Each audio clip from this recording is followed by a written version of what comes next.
Olá, tudo bem? Bom, então vamos lá dar continuidade ao nosso assunto melodrama, né? Agora a gente vai conhecer algumas figuras importantes desse movimento no teatro, conhecer os legados, né? Buscar o conhecimento do que eles deixaram pra gente, que até hoje, né, é representado ainda peças de Martins Pena, por exemplo, que é um dos primeiros que a gente vai falar aqui. E conhecer ele, o que ele fez, por que até hoje ele é conhecido, né? Por que é tão forte esse nome, as peças que ele deixou. Então, vamos conhecer. Martins Pena. Bom, Martins Pena, gente, olha como é antigo olha isso, ele nasceu em 1815, morreu em 1847.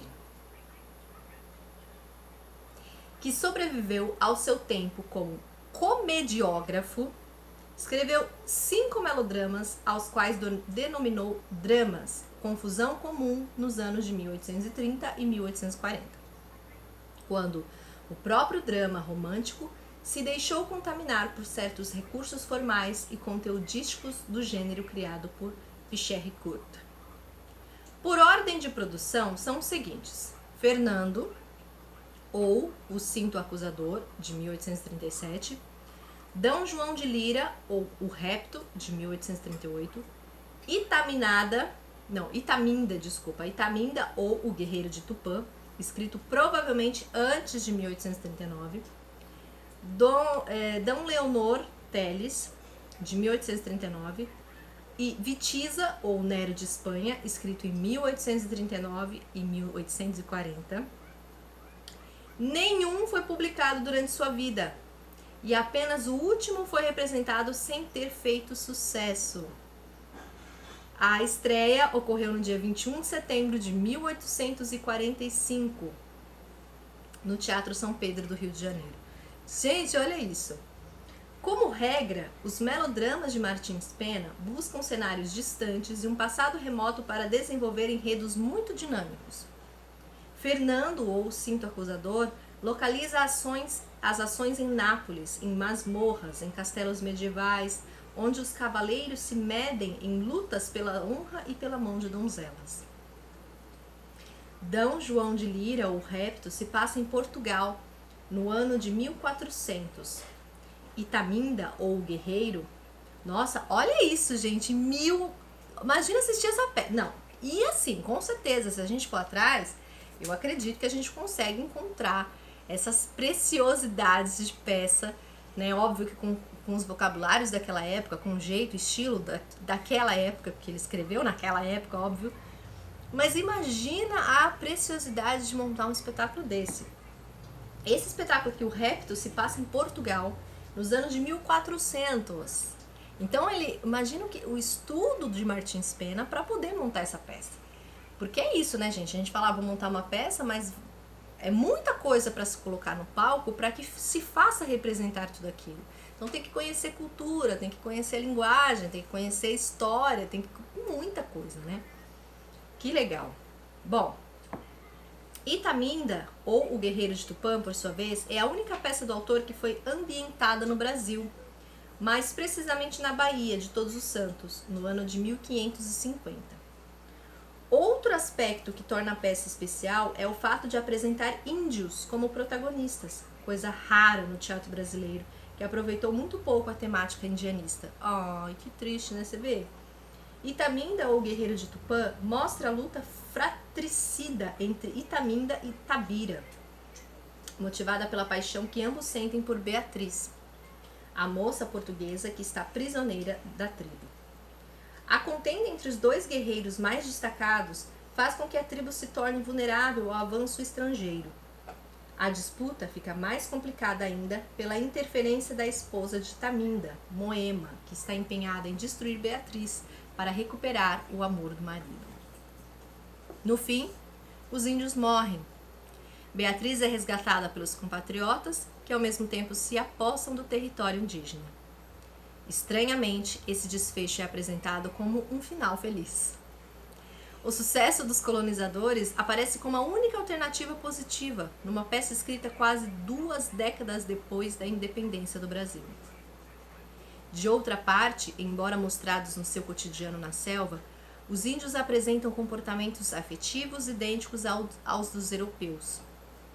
As expressões de amor e de ciúme, por exemplo, seguem à risca as convenções cavalheirescas ou europeias. Registre-se que, embora procedendo como procederiam fidalgos, Itamindo e Itabira não merecem de Beatriz mais do que compaixão. Pobre selvagem, que amor! Exclama a moça diante da catástrofe dos povos da floresta. A peça escrita depois, Dom Leonor Teles desenvolve em Lisboa, no ano de 1383. Gente, olha as peças, ele escrevia, né? Já a história de Vitiza, ou o Nero de Espanha, acontece na cidade de Braga em 700. Essas duas últimas peças versam sobre disputas de poder misturados com romance. Olha a criatividade, né, gente? Olha, maravilhoso. Dom Leonor Teles é provavelmente a peça mais bem acabada entre as que Martins Pena escreveu.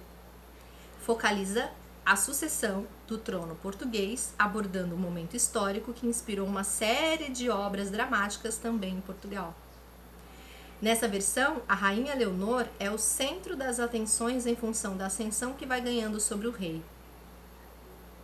O poder que detém a torna especialmente visada por parte dos compatriotas. A resistência que Leonor oferece aos adversários produz a tensão que qualifica a peça. O final, dessa vez, não aproxima um casal enamorado. Concentra-se na deposição de Leonor e no triunfo da revolução no país. Vitiza, ou Nero de Espanha, por sua vez, tem um enredo complicado na medida em que entrelaça várias histórias aparentemente descosidas. No fim, descobrem-se inesperadas relações entre ambas, bem ao gosto da convenção melodramática. A filha que Rainha perdera há 15 anos, Aldozinda, subitamente aparece na forma de uma rival da própria mãe. Acontece que o homem que a rainha ama é o mesmo que está apaixonado por Aldozinda. Olha os nomes, né, gente? Bem antigos. Quando a mãe reconhece a filha, imediatamente se transforma. A consciência da maternidade tem o poder de despertar na rainha os melhores sentimentos. Que lindo! Isso a leva a prejudicar Vitiza, contando favorecer a filha. Na sequência, morrem o rei e a rainha. O final é providencial, pois permite que o cavaleiro Rodrigo e Aldozinda possam ser felizes para sempre.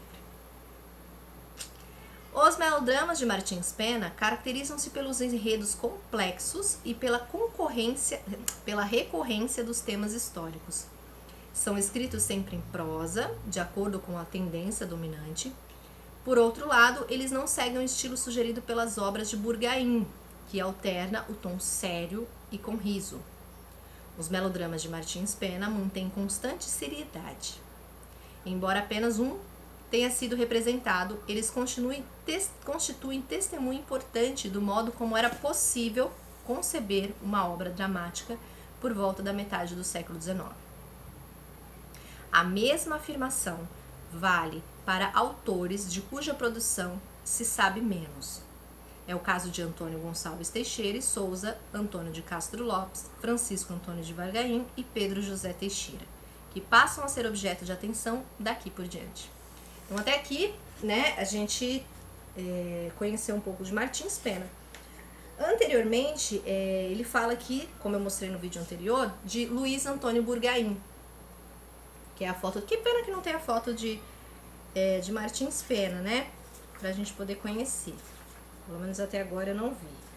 Mas, olha aí, depois a gente vai falar sobre o drama mesmo, gente. Álvares de Azevedo, José de Alencar. Muita história pra contar, gente.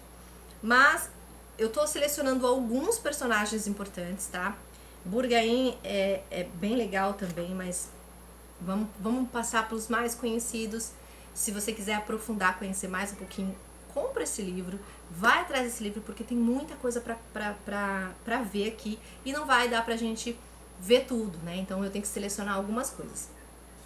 Aqui ele vai falar um pouco de Antônio Gonçalves, Antônio de Castro Alves. Castro Alves? Não, desculpa, Castro Lopes, tá?